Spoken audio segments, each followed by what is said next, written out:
Jadi kita harus pahami dulu bahwa metabolisme glukosa di dalam tubuh kita ini pertama apabila ada asupan gula masuk ke dalam tubuh maka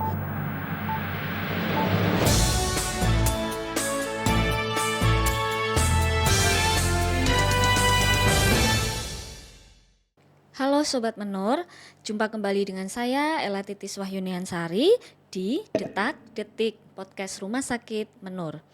Sehat diawali dari diri sendiri saat ini dan sekarang. Nah, apa kabar kalian semua dimanapun kalian berada? Semoga kita semua selalu berada dalam lindungan Tuhan Yang Maha Esa. Sobat Menur, tidak terasa ya kita sudah memasuki bulan Ramadan gitu. Bulan Ramadan itu yang paling dinanti-nanti oleh seluruh umat Muslim di dunia gitu ya, karena di bulan ini seluruh umat Muslim di dunia itu akan menjalankan ibadah puasa Ramadan sebulan penuh gitu ya. Nah, bulan suci Ramadan itu adalah hal yang paling dinantikan dan paling disambut dengan sukacita, dengan penuh rasa gembira oleh umat Muslim gitu ya. Ibadah puasa sendiri mengharuskan setiap umat Muslim gitu ya untuk menahan hawa nafsu yang dimiliki, itu termasuk makan dan minum. Jadi makan dan minum itu tidak bisa sesuka kita gitu, panas lagi terik terus tahu-tahu kita minum, tidak, tapi akan ada waktu di mana itu dimulai dari sahur, kemudian baru boleh makan lagi ketika sudah waktunya untuk berbuka. Nah, sehingga tentunya hal ini dilakukan oleh yang mampu ya, bagi yang mampu, karena ada beberapa kriteria yang tidak mampu, itu misalnya usia atau sakit tertentu gitu yang tidak memungkinkan untuk melakukan puasa gitu.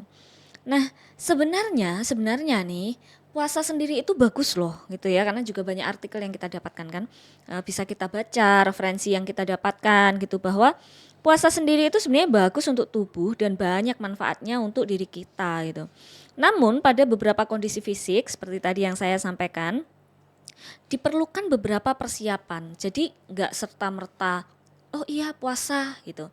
Tapi ada beberapa persiapan yang harus dimiliki agar tidak menimbulkan komplikasi yang membahayakan kesehatan akibat adanya proses metabolisme yang mulai terganggu dengan puasa itu sendiri gitu.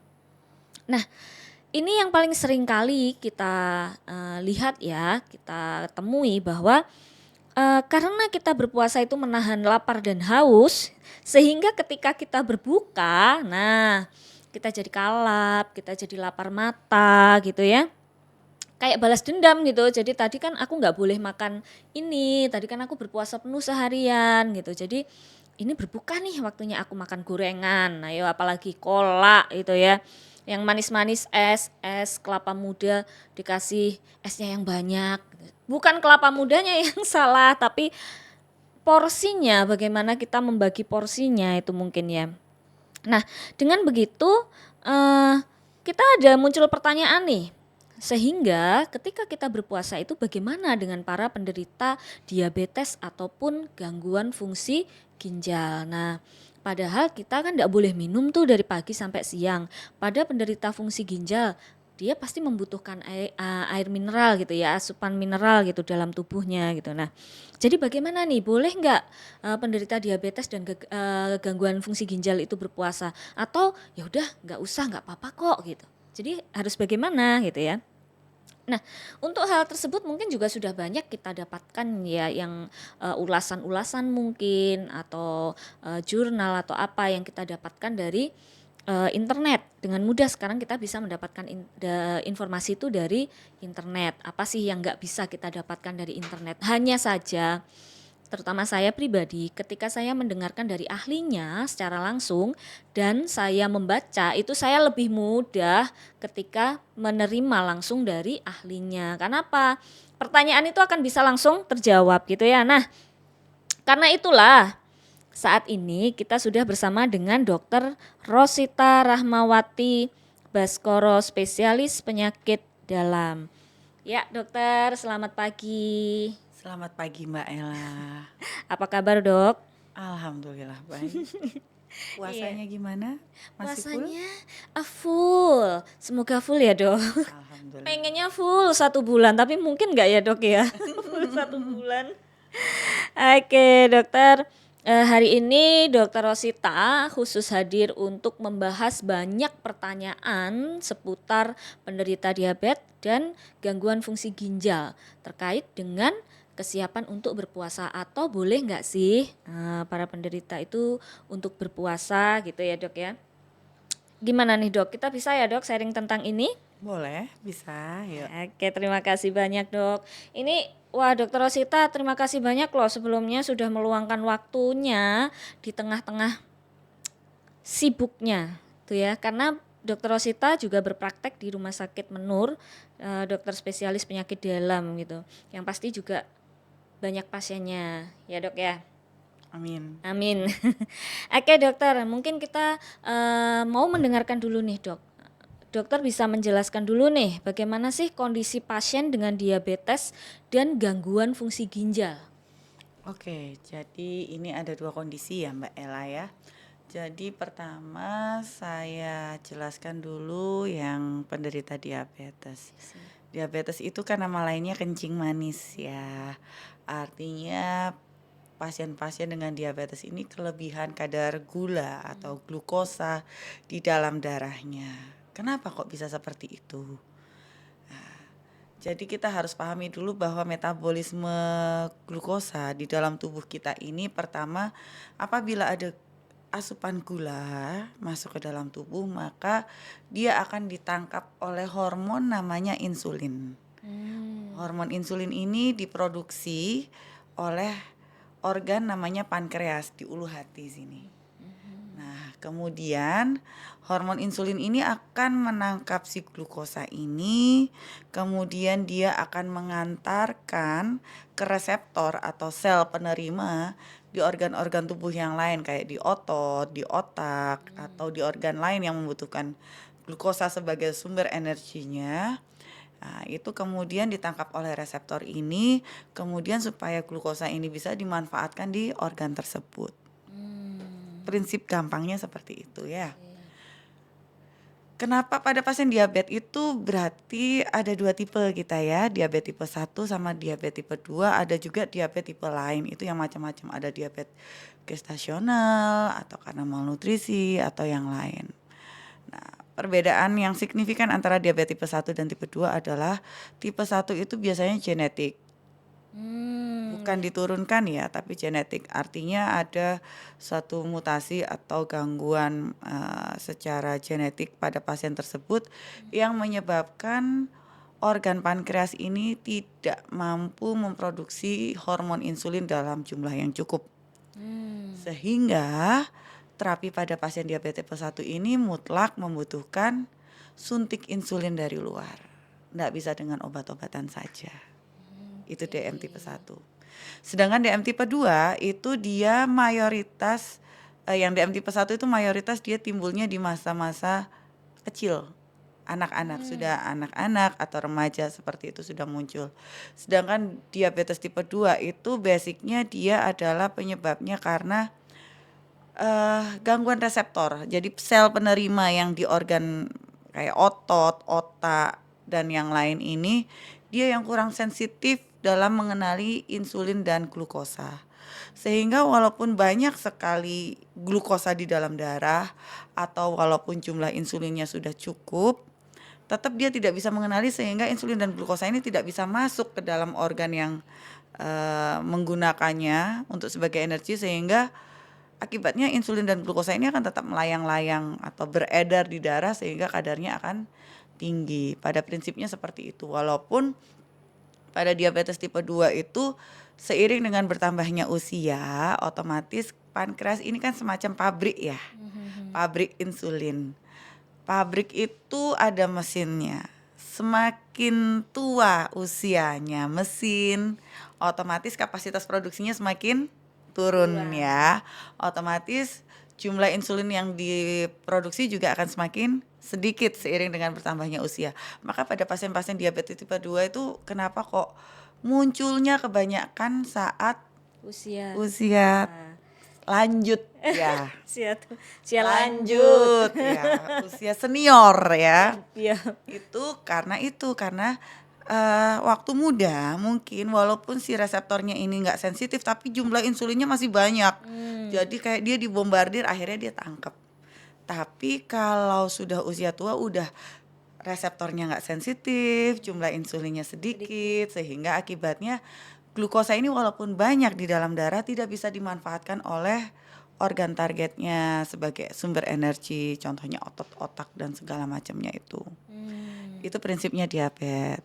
Terus kemudian kan tadi tanya apa yang terjadi pada tubuh saat pada pasien diabetes dan gangguan ginjal. Itu yang diabetes. Sebetulnya diabetes tidak hanya itu saja. Bahwa gula di dalam tubuh kita ini juga sebetulnya kita punya gudang nih. Ada pabrik, ada gudang. Gudangnya gula itu di mana? Disimpan di mana? Di liver, di hati. Oh. Ya. Jadi kita punya cadangan gula sebetulnya. Itu digunakan untuk apa? Lah ini nanti ini juga berpengaruh pada saat puasa. Jadi kalau tidak ada asupan glukosa, maka cadangan inilah yang pertama akan Digunakan. dipakai sebagai sumber energi. Kalau cadangan ini tidak ada, ini kita nyambung ya sekalian ya. Apa yang terjadi pada pasien diabetes saat berpuasa ya. Saat berpuasa itu otomatis kita kan tidak ada asupan kalori atau glukosa selama kurang lebih 16 jam. Nah, itu kadar glukosa kita turun. Nah, itu kemudian biasanya tubuh akan menggunakan sumber energi itu dari pertama itu adalah cadangan gula dari liver. Kalau itu sudah habis, kita akan membakar lemak sebagai sumber energi. Kalau lemaknya sudah, kemudian kita akan membakar protein sebagai sumber energi tubuh, seperti itu. Makanya kenapa kalau orang puasa kok kurus ya, karena lemaknya dibakar. Seperti itu. Kenapa orang yang kalau puasa yang terlalu lama jadi malnutrisi? Karena proteinnya dibakar, seperti itu. Maka puasa itu baik, tapi kalau terlalu lama, maksudnya bukan lama durasinya ya, bukan jangka waktunya lama. Puasa rutin itu baik, tapi kalau maksudnya puasa yang 20 puasa 20 jam atau lebih itu kurang baik juga. Seperti itu. I Atau see. berkelanjutan sama seperti orang-orang yang kelaparan, malnutrisi itu kan seperti itu. Yap, Nah, yap. itu untuk diabetes. Yang kedua yang akan kita bahas adalah pasien dengan gangguan ginjal. Nah, ginjal ini erat sekali kaitannya dengan cairan tubuh ya. Karena fungsi utama dari ginjal itu sebetulnya adalah untuk membuang racun-racun atau sampah-sampah yang ada di tubuh itu melalui air seni atau kencing. Nah, ginjal ini dalam berproduksi itu membutuhkan cairan yang cukup. Kalau tubuh kita dalam kondisi dehidrasi atau kekurangan cairan dalam jangka panjang, otomatis itu juga akan mengganggu fungsi ginjal. Akibatnya nanti sampah-sampah tubuh ini tidak bisa dibuang oleh ginjal, akhirnya akan meracuni tubuh kita sendiri. Tubuh sendiri. Makanya biasanya ureumnya tinggi. Ureum itu untuk mendeteksi berapa banyak sih kadar sampah yang kita tampung di badan kita. Seperti itu Mbak Ella. Nah ini jadi agak ini ya. Terus kalau misalnya tadi kan udah nyambung tuh sama yang diabetes ya dok ya. Nah terus kalau yang pada pasien ginjal itu sendiri dok, gangguan fungsi ginjal, kalau kita berpuasa itu kan akan ada apa ya, asupan mineral yang pasti akan berkurang daripada biasanya ya, asupan air yang berkurang gitu. Kalau pada pasien dengan gangguan fungsi ginjal, maka apakah tetap sama kebutuhan air dalam tubuhnya atau berbeda? Ya, jadi gini. Jadi gagal ginjal itu ada berbagai stadium ya Mbak ya. Stadium 1, 2 itu gagal ginjal ringan. Itu biasanya justru membutuhkan banyak cairan atau kecukupan cairan yang cukup supaya gagal ginjalnya tidak berlanjut ke stadium yang lanjut. Nah, namun pada gagal ginjal stadium 5 atau yang lanjut itu biasanya sudah ada kondisi di mana saking tidak berfungsinya ginjal ini, dia tidak bisa berkemih. Jadi kencing normal orang itu adalah setengah sampai 1 cc per kilogram berat badan per jam. Ya, kalau pada pasien dengan gangguan ginjal stadium lanjut itu bisa jadi sehari itu kencingnya cuma 200 cc, 500 cc, Oh. atau bahkan kadang-kadang nggak bisa kencing sama sekali. Sedangkan normalnya orang biasanya paling nggak kencing itu 1.500 seperti itu. Kadang ada yang 2.000 seperti itu sehari. Rata-rata 1.500 lah sehari. Nah, oleh karena itu pada pasien dengan, kalau ditanya pada saat puasa bagaimana kondisinya, tergantung stadiumnya. Saat stadiumnya itu masih ringan, maka tetap membutuhkan asupan cairan sama seperti orang tanpa gangguan ginjal. Tapi pada pasien-pasien dengan stadium lanjut itu justru biasanya tidak perlu puasa, tanpa masa puasa pun kita sudah membatasi asupan cairannya. Karena apa? Badan kita itu ibarat gentong, ya. Gentong itu adalah saluran pembuangannya, ada pancurannya. Kalau pancurannya ini lebih banyak daripada pembuangannya, otomatis gentongnya penuh. Tapi gentongnya nggak bisa melebar, ada yang gentongnya melar. Akibatnya apa? Gentong melar itu sama dengan badan kita bengkak. Betul, bengkak, akhirnya nanti jadi sesek, seperti itu. Nah, makanya itu perlu dilakukan suatu balance cairan atau keseimbangan cairan pada pasien-pasien dengan gangguan ginjal. Kalau gangguan ginjal tipe lanjut, paling enggak yang diminum itu ya harus sesuai dengan yang dikeluarkan, ditambah cairan tubuh yang menguap tanpa kita sadari. Contoh dari keringat, dari penguapan tubuh karena pada saat cuaca panas, badan demam, itu penguapan cairan tubuh melalui pori-pori, melalui keringat kan lebih tinggi. Rata-rata kalau dengan orang Indonesia berat badan rata-rata 50 kilo, kurang lebih biasanya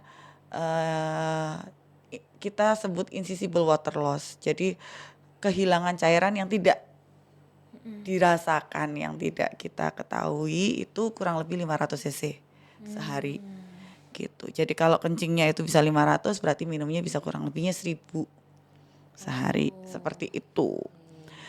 Makanya kenapa kalau tadi saya bilang rata-rata orang itu kencingnya 1.500, maka biasanya minumlah minimal 2 liter, itu rumusnya. Iya.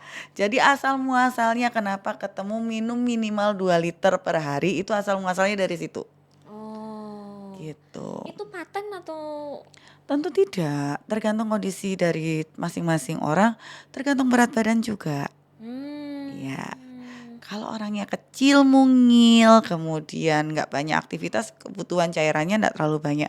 Tapi kalau sudah gemuk, kemudian hawanya panas, banyak berkeringat, apalagi dalam kondisi demam ya, otomatis IWL atau insatiable water loss-nya itu akan semakin tinggi. Otomatis kebutuhan cairan tubuhnya juga akan bertambah. Seperti itu prinsipnya. Ya, saya jadi bertanya-tanya, jadi takut sendiri dok, karena saya sendiri itu kayaknya kalau lagi puasa nih ya, kalau lagi puasa itu biasanya saya akan mengkonsumsi air itu kurang lebihnya itu cuma 1.200. Nah, kurang. Ya, ini ada beberapa tips ya untuk cairan ya.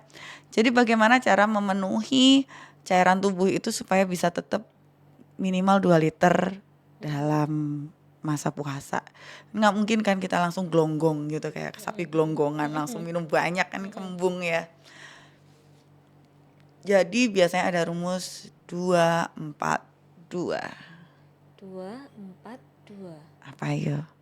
2 gelas, 4 gelas kah? Ya, 2 gelas saat sahur, 4 gelas saat masa berbuka, 2 gelas saat menjelang tidur. Oh, 2. Dengan asumsi 1 gelasnya kurang lebih 250 cc. 250, dari 1 gelas lebih ya? Ya, kurang lebih 200-250 cc. Seperti itu. Jadi itu cairan itu sebetulnya Ya termasuk bukan hanya air putih aja ya, termasuk teh, kopi, kuah, cola, sirup. Oh, Nah, ya ya jadi ya ya ya. cairan ya, Bukan bukan hanya air. air Ya saja. ya ya ya. Semua cairan yang masuk itu akan dikenali tubuh sebagai air cairan. Oh, wah ini. Gitu. Dari tadi yang ada dalam pikiran saya adalah mineralnya, air mineralnya. Tidak. Oh, jadi Jadi itu tercakup juga kita makan makanan berkuah cola ya mm, atau mm. es Es. buah. Nah, itu sudah termasuk. Oh, ya berarti tidak 1.200 dong. Kan Banyak jelas. esnya kayaknya ya. Yang 800 esnya kayaknya Mbak Oh, Ella ini. air es iya dok, tapi kalau es manis enggak. Air es saya nggak bisa kalau nggak minum air es. Tapi itu aman kan dok kalau minum air es tuh Gak buat masalah. nggak masalah ya. Oke dok. Wah ini agak sekaligus. Oke dokter. Lalu sebenarnya apakah ada kemungkinan-kemungkinan buruk dari berpuasa? Kalau di beberapa literatur itu justru kita dapatkan kan bagus ya. Puasa itu bagus Ya, untuk tubuh puasa itu gitu ya. sebenarnya bagus untuk Tapi tubuh. apakah ada kemungkinan-kemungkinan buruk dari berpuasa ketika misalnya nih ketika seseorang tidak bisa nahan lapar gitu, nahan lapar gitu ya. Kalau nahan laparnya sih bisa sih ya, tapi nanti di endingnya itu loh ketika pas buka terus menjadi lapar mata. Balas dendam. Balas dendam dong. Ini. Ada gorengan. Sudahlah beli gorengan, masih beli martabak gitu kan. Sudah ada martabak, masih beli martabak manisnya. Nanti di rumah ada kolaknya gitu loh dok. Pengalaman pribadi Mbak Ella. Dulu mungkin ya. Dulu mungkin ya dok. Ya, tapi pada kenyataan biasanya walaupun itu lapar mata, kadang-kadang yang kita makan juga nggak sebanyak itu ya. Justru Iya sih. biasanya orang-orang itu setelah berbuka itu kayaknya waktu akan berbuka lihat makanan sudah aku mau makan ini. Setelah makan ternyata sedikit, oh, kayaknya udah kenyang Kenyang ya. ya, ya Masuk seperti itu. es aja, es manis tuh udah kenyang. Kalau dulu kan saya masih suka es kelapa muda itu tapi yang manis gitu ya, Dok. Merah, warnanya merah, enak banget, seger Itu gitu ya. iklan di TV banget gak sih? Oh, Berbukalah dengan yang manis. manis. Iya dong bener. Terus rasanya tuh kayak segar gitu dan banyak gitu ya. Itu perlu kita perbaiki nggak sih dok? Atau ya udah nggak apa-apa deh kayak gitu gitu. Ya, jadi memang jargon berbukalah dengan yang manis itu sebetulnya tidak sepenuhnya Hmm. salah. Tidak sepenuhnya ya. Selama kita masih bisa mengontrol. Dalam artian memang setelah kita berpuasa 16 jam itu kita membutuhkan pengganti asupan kalori ya. Maka yang manis-manis itu memang diperlukan asal jumlahnya juga tidak berlebih ya. Contohnya saat sudah em, minum manis yang apa ya, karbohidrat sederhana itu kan ya kita sudah bicara masalah karbohidrat ini ada yang sederhana ada yang kompleks. Yang sederhana itu contohnya gula, nasi. Ibaratnya asupan makan yang mengandung gula yang mudah berubah menjadi glukosa di dalam tubuh. Ada juga karbohidrat kompleks itu yang dalam artian dia butuh proses untuk bisa menjadi glukosa di dalam tubuh. Contohnya eh, biji-bijian pengganti nasi itu gandum. Kemudian sekarang kan yang lagi ngetren tuh ya biji-bijian apa chia seed and Ya, apa sih biji-biji yang biasanya untuk chia seed. itu. Terus kemudian apa namanya Ubi, ubi itu termasuk ubi-ubian. ubi-ubian termasuk karbohidrat sederhana sama Oh. seperti nasi. Oh, ternyata. Ya, cuman biasanya indeks glukosanya lebih rendah dibandingkan nasi seperti itu. Oh, Ya, ya, baru tahu juga ini. ya. Jadi memang ibaratnya kalau sudah makan atau minum minuman yang manis, maka makannya jangan yang terlalu mengandung Gula. gula, harus seimbang tetap. Seperti itu. Bagaimana yang seimbang? Tetap karbohidrat merupakan porsi yang terbanyak, 45 sampai 50% dari porsi makanan kita. Kemudian proteinnya itu 20, kurang lebih 20-30%.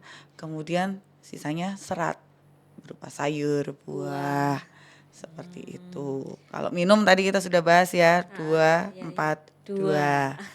4 itu bukan artinya 4 gelas langsung diminum ya, tapi dalam artian selama kita fase berbuka itu kan ada pertama kali minum 1 gelas.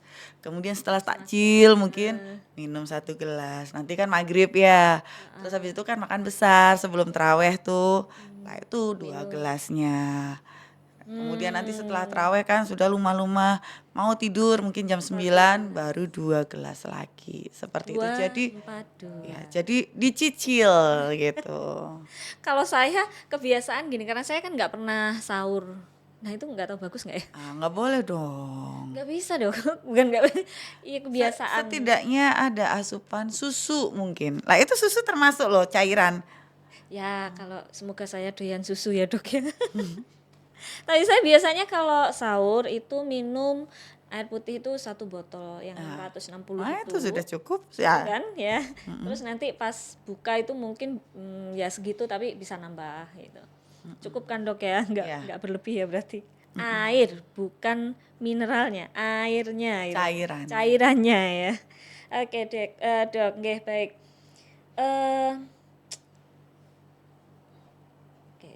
Lalu gini dok, saya pernah mendengar, ini pernah dengar sih, pada penderita diabetes itu dia bilang bahwa eh, karena saya ini sudah menderita diabetes sehingga kalau saya itu ada jadi sering merasa lapar gitu katanya ya, katanya dia menyampaikan karena saya ini penderita diabetes sehingga saya menjadi mudah merasa lapar dan kalau saya tidak segera makan gitu ya, maka yang saya rasakan adalah mata itu menjadi berkunang-kunang, lemes gitu ya dok ya.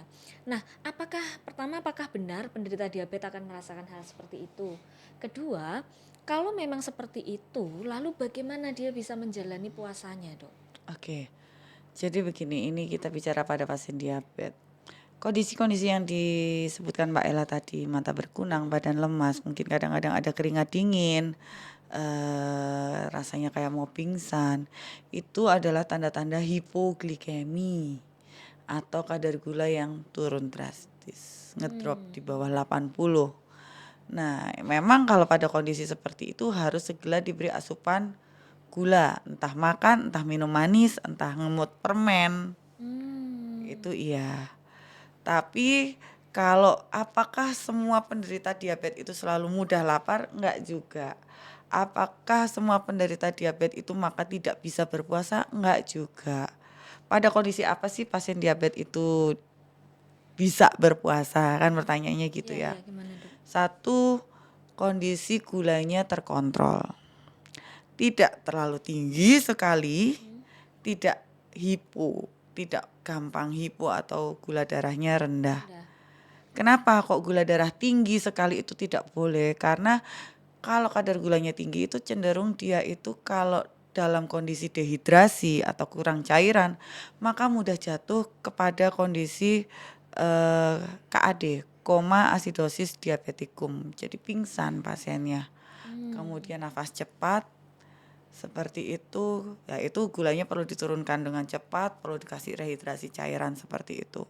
Itu kondisi bahaya, salah satu kondisi bahaya akut, komplikasi akut dari diabetes itu seperti itu. Kalau gula terlalu tinggi, itu bahayanya. Kalau gula terlalu rendah, hipo, ya otomatis bahayanya kalau hipo kan ngedrop semua, organ-organ fungsinya akan terganggu semua. Akan sama ya tadi mudah pingsan, mata berkunang-kunang, rasanya mau pingsan seperti itu. Jadi salah satu syarat yang harus dipenuhi pada pasien diabetes kalau mau berpuasa adalah gulanya harus terkontrol dengan baik. Itu. Berarti harus cek. Iyalah, semua pasien diabetes itu kalau mau berpuasa harus kontrol dulu dengan dokternya. Tuh Ya, teman-teman, kontrol sobat ya. kontrol ya bagi yang Ya. diabetes ya. Jadi sebelum berpuasa, tadi kan dikatakan ada persiapannya. Salah satunya kontrol dulu gitu ya. Iya, karena di situ satu dokter akan mengecek gula darah terkontrol atau tidak. Kedua, kita juga akan mengatur obat-obatan pasien. biasanya kita berikan obat itu ada yang sehari sekali, ada yang sehari 2 kali, ada yang sehari 3 kali. Bagaimana penempatan obat-obat itu saat berpuasa? Ada obat itu yang dia menyebabkan penurunan gula dengan cukup signifikan, kita berikan di pagi hari dengan asumsi seharian dia akan makan. Tapi saat berpuasa kalau itu kita berikan saat sahur, sedangkan pasien itu tidak makan, takutnya nanti siangnya menjadi hipo. Obat-obatan seperti itu biasanya kita switch, kita ganti diminumkan di Malam. saat berbuka, seperti itu. Ya, Yang tahu siapa? dokternya. Dokternya. Nah, makanya memang itu ya, kita itu jangan sok tahu dengan diri kita sendiri gitu ya. Kalau misalnya memang kita itu di bawah rawatan dokter gitu ya, ya ayo kita konsultasikan dengan dokter, ini bagaimana Ya. gitu kan ya, Dok. Ya, jadi memang kalau pasien ada yang bilang merasa, saya yang tahu rasanya badan saya sendiri. Betul, Anda yang tahu rasanya badan Anda sendiri. Tapi yang bisa mengontrol kadar gula itu, yang tahu mekanismenya kan dokternya. Bener, kadang pasien yang merasa badannya enak, oh berarti kayaknya gulanya bagus. Ya nggak apa-apa, kita buktikan aja cek gulanya. Ada yang memang seperti itu, tapi saat kondisi puasa kan kondisi asupan makanannya tidak seperti biasanya. Lah itu untuk mekanismenya perlu diatur, konsultasi dengan dokter dulu. Ya, Gitu. ya, ya. Karena kalau puasa itu akan ada beberapa lonjakan kondisi-kondisi yang Ya, berbeda, ya. naik turun itu tadi ya, Dok ya. Saat kondisi puasa 16 jam itu gulanya kan cenderung lebih rendah daripada biasanya. Saat berbuka gulanya cenderung naik drastis karena biasanya lapar mata dan tergoda dengan takjil-takjil yang ada di pinggir jalan itu biasanya. Cola, terang bulan, apa itu terang bulan? Sirup, Martabak manis, sirup, semuanya, Goreng-goreng. gorengan gitu. Kayaknya wajib deh ya, kita ini nggak tahu dari mana yang memulai buka Budayanya puasa. ya. Iya, buka puasa wajib ada gorengan dan es atau cola. Itu. Baik, Dok. Lalu kalau pada penderita fungsi ginjal, Dok, adakah syarat? Kalau tadi pada penderita diabetes kan sudah ada ya. Jadi kadar gulanya harus diketahui dulu nih gitu. Kalau pada fungsi ginjal apakah sama seperti itu atau kita masih melihat klasifikasinya seperti tadi yang dokter jelaskan. Kalau klasifikasinya 1, 2, grade 1, grade 2 gitu. Kalau udah 5 Stadiumnya. stadiumnya ya, stadium grade. Ya, tetap pada pasien dengan gangguan ginjal itu kan dia tidak hanya gangguan ginjal, hubungannya tidak hanya dengan cairan saja. Juga ada dengan elektrolit, kemudian ureum dan berbagai macam hal. Tetap disarankan konsultasi dengan dokter terkait kondisi pasien saat itu apakah memungkinkan untuk bisa dilakukan berpuasa atau tidak. Secara general biasanya pada pasien-pasien dengan gangguan ginjal ringan itu masih bisa. Cuman ya dengan catatan tidak dipaksakan. Tapi biasanya pada pasien-pasien gangguan ginjal stadium lanjut yang memang sudah kadang hemodialisis dan segala macamnya itu kita harus evaluasi lagi apakah memungkinkan untuk bisa berpuasa atau tidak. Seperti itu. Memang tetap harus ada evaluasi dari dokter yang menangani ya, Dok ya. Betul. Oke. Ada nggak sih, Dok, makanan yang harus dihindari kalau gitu? Nah, ada nggak sih makanan yang harus dihindari baik oleh penderita diabetes maupun penderita gangguan fungsi ginjal ketika dia berbuka ataupun sahur? Ada nggak yang harus dihindari? Secara general tidak berbeda dengan makanan dan minuman apa yang harus dihindari di sehari-harinya. Jadi pada kondisi puasa maupun tidak puasa, makanan dan minuman apa yang dianjurkan dan apa yang harus sebaiknya dihindari itu sama. Seperti itu. Kadarnya, hitungannya itu tetap sama ya, Sama. Dok ya? Oke. Sama. Cuman nah itu yang akan kadang bisa nggak ini lapar matanya ini bisa di ini nggak gitu. Nah, itu sebetulnya tujuan puasa itu kan untuk apa? Menahan hawa Menahan diri sebetulnya ya. menahan Jadi memang supaya afdol, maka akan lebih baik setelah berpuasa tuh jangan hanya dapat lapar sama hausnya aja ya. Iya iya Harus iya. bisa mengontrol dirinya itu yang lebih penting sebetulnya. Iya iya. Mindset kan seperti itu, insya Allah nanti akan bisa terkontrol. Artinya kembali pada tujuan puasa itu sendiri apa itu ya, Dok? Betul. Kontrol itu berarti tetap ada pada diri kita. Iya, pastinya. Kalau Karena kita bisa mengontrol kan apapun godaan dari luar kita tetap bisa mengendalikan. yang di luar itu faktor-faktor yang tidak bisa kita kendalikan, maka yang bisa kita Betul. kendalikan adalah Diri diri kita sendiri. sendiri. Oke, baik. Nah, terakhir nih Dok, ada nggak kondisi khusus? Nah, kalau tadi sudah sih, sebenarnya tadi udah di spill dikit gitu ya. Cuman mungkin dokter bisa menjelaskan lebih detail ya. Adakah kondisi khusus yang perlu dihindari ketika seseorang berpuasa? Pasien diabetes dan gangguan ginjal nih Yap, maksudnya. yap, yap. Adakah kondisi khusus nih yang perlu dihindari? Mungkin ketika kita udah berpuasa tapi di tengah jalan, nah kayak gitu dok. Ya, untuk pasien diabetes ini satu secara general tadi gulanya terkontrol, tidak boleh terlalu tinggi, tidak boleh terlalu rendah. Yang kedua, tidak dalam masa ada penyakit penyerta yang berat. Contoh, pada pasien diabetes dengan luka diabetes yang Terbuka. tidak terkontrol. Jadi lukanya itu mungkin lukanya basah, lukanya infeksinya berat seperti itu, atau pada pasien diabetes dengan adanya infeksi, entah infeksi apapun itu yang berat, contohnya pneumonia atau contohnya apapun sakit kondisi berat yang lainnya, sebaiknya fokus di penyembuhan dulu, baru kemudian kalau sudah fit bisa berpuasa. Pada pasien-pasien diabetes yang harus dinotis adalah apabila selama masa puasa didapatkan keluhan-keluhan seperti yaitu tadi badan yang rasanya lemas sekali, lapar yang lapar sekali sehingga rasanya kalau nggak makan pingsan, ada keringat dingin, berkunang-kunang, lemes sekali, maka kalau di rumah ada alat cek gula darah segera cek gula darahnya. Kalau enggak, saran saya batalkan saja puasanya daripada membahayakan diri seperti itu. Itu diabetes. Kalau pada pasien-pasien gangguan ginjal ya pada prinsipnya tetap asupan cairan harus tetap balance, seimbang.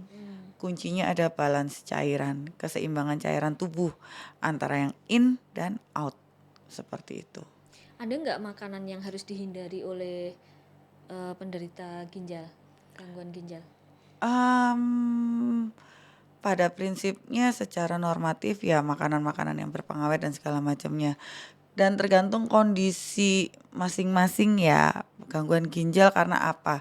Gangguan ginjal karena diabetes ya otomatis yang Makanan penyerta lain.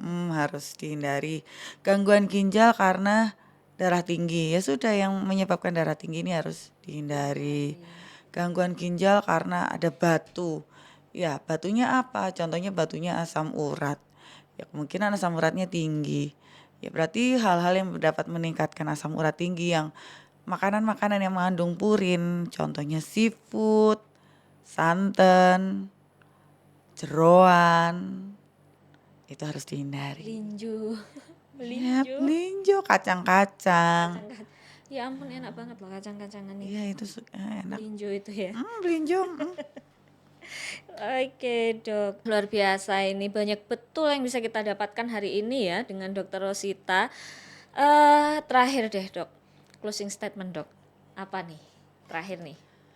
Oke, untuk para penderita diabetes, sebelum memulai puasa, pastikan bahwa Anda dalam kondisi yang sehat, gula darah terkontrol, dan jangan lupa berkonsultasi dengan dokter. Kemudian bagi para penderita gagal ginjal atau gangguan ginjal, cukupi kebutuhan cairan tubuh dan tetap berkonsultasi dengan dokter. Kuncinya itu. Selamat berpuasa. Oke, Sobat Menur gimana? Sudah ada pencerahan? Itu. Yang tadinya masih bingung, saya nih penderita diabetes nih, atau orang tua saya penderita diabetes nih, jangan berpuasa aja atau bisa nggak berpuasa? Sudah terjawab kan hari ini? Lebih jelas, lebih detail kan?